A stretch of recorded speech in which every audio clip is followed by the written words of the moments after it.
Hi hello வணக்கம் and welcome to ஜெரிஷாஸ் kitchen. இன்றைக்கி இந்த வீடியோவில் கேரட் கீர் எப்படி செய்கிறதுன்னு பார்க்க போகிறோம்.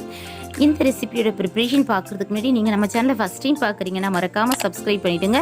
கூடவே அந்த பெல் ஐக்கானையும் கிளிக் பண்ணுங்கள். ப்ளீஸ் உங்கள் ஃப்ரெண்ட்ஸ் அண்ட் ரிலேட்டிவ்ஸ்க்கும் ஷேர் பண்ணுங்கள். இப்போ நம்ம ப்ரிப்ரேஷன் பார்க்கலாம். இந்த கேரட் கீர் செய்கிறதுக்கு நம்ம கேரட்டை நெய்யில் வதக்கி எடுக்கணும். அதுக்கு நான் ஒரு பேனை ஹீட் பண்ணி ஒரு 2 ஸ்பூன் அளவுக்கு நெய் சேர்த்துக்கிறேன். இன்றைக்கி நான் 2 கேரட்டை துருவி எடுத்து வச்சுருக்கேன். கொஞ்சம் நைஸாக துருவிக்கோங்க. இப்போ இதை நம்ம பேனில் சேர்த்து வதக்க போகிறோம். ஸோ இந்த போல் நம்ம நெய்யில் வதக்கிட்டு செய்கிறது போது இந்த கீர் வந்து ரொம்ப டேஸ்ட்டாக இருக்குங்க. சிலர் கேரட்டை கட் பண்ணி குக்கரில் வேக வச்சு கிரைண்ட் பண்ணி கூட செய்வாங்க. அதை விட இந்த மாதிரி நெய்யில் வதக்கிட்டு அப்புறம் நாம் அரைச்சி செஞ்சோம்னா டேஸ்ட் ரொம்பவே நல்லாயிருக்கும். ஸோ இப்போ அந்த கேரட் வதங்குறதுக்கு நான் இது கூட ஒரு ஸ்பூன் அளவுக்கு சுகர் சேர்த்துக்கிறேன். சுகர் சேர்க்கும்பொழுது இன்னும் கொஞ்சம் நல்லா கேரட் வதங்கி வரும். அந்த சுகர் மெல்ட்டாக நமக்கு கேரட் நல்லா வதங்கி வருங்க. ஸோ கேரட் பார்த்திங்கன்னா நல்லா வதங்கிடுச்சு. இப்போ நான் ஸ்டவ் ஆஃப் பண்ணிடுறேன். இது ஆறட்டும். ஆறின பிறகு நம்ம அரைச்சிட்டு நம்ம சேர்க்க போகிறோம். ஸோ அதை ஆறுறதுக்குள்ள நம்ம பாலை காய்ச்சலாம். நான் இந்த பேன்லேயே ஒரு 3/4 லிட்டர் அளவுக்கு பால் சேர்த்துக்கிறேன்.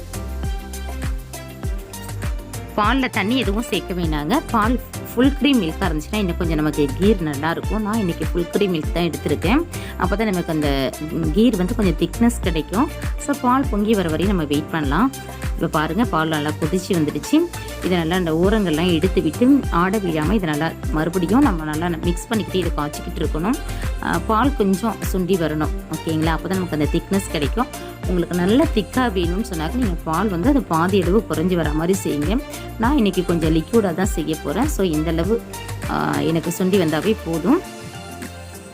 இப்போ இது கூட நான் கேரட்டை நம்ம வதக்கி ஆற வச்சோம் இல்லையா, அதை பால் சேர்த்து அரைச்சி எடுத்து வச்சுருக்கேன். அதை இந்த பால் கூட சேர்த்துக்கலாம்.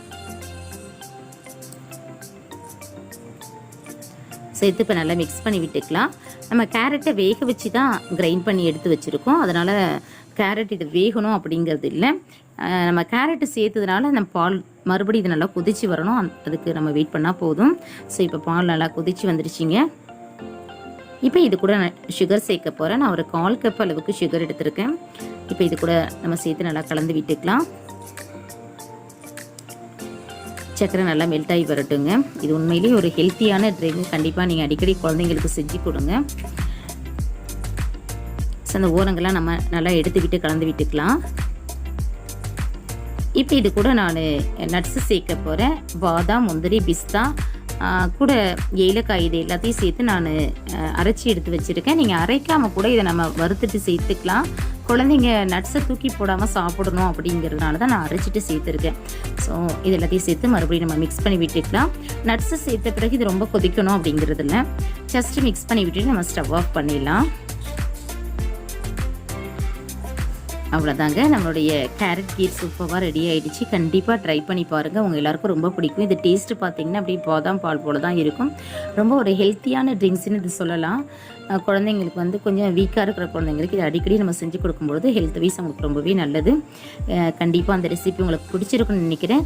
இந்த ரெசிபி பற்றி நம்மளுடைய மேலான கருத்துக்களை மறக்காமல் கமெண்ட்ஸில் சொல்லுங்கள். இந்த வீடியோ உங்களுக்கு பிடிச்சிருந்துச்சுன்னா லைக் பண்ணுங்கள், ஷேர் பண்ணுங்கள். மறக்காமல் நம்ம சேனலை சப்ஸ்கிரைப் பண்ணுங்கள். கூடவே இந்த பெல் ஐக்கானையும் கிளிக் பண்ணுங்கள். மீண்டும் வேறொரு நல்ல ரெசிபியோடு நான் உங்களை சந்திக்கிறேன். தேங்க்ஸ் ஃபார் வாட்சிங். Take care and bye.